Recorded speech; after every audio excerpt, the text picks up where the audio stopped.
Yate yan. Yate ba na tinatawag yan, pero yate na open?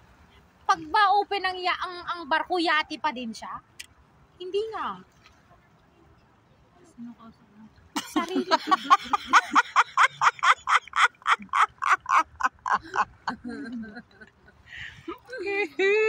Ay, kung papapiliin kayo, walang ngipin o walang gilagin? Wala na lang lahat. Parang parehas lang din naman yun. Saan pupunta ang ngipin kung walang gilagid? Ay, mas mabuti pang may gilagid kasi may pagdikitan ng ngipin. Oh, di ba?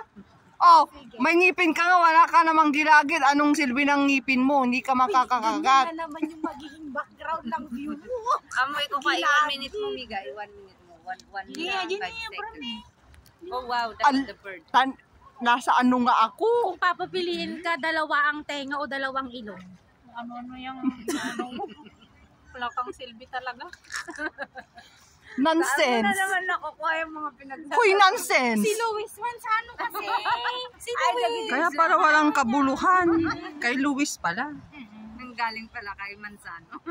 Kung papapiliin ka, saan mo ilalagay yung ilong mo pag dalawa, noo o baba? Kista ba ng Luis? Kung ano-ano tinuturo mo. Tapos makita ba yung expression terupa na magbaga, nagseryoso. Nagbibuyak mo, listen Luis.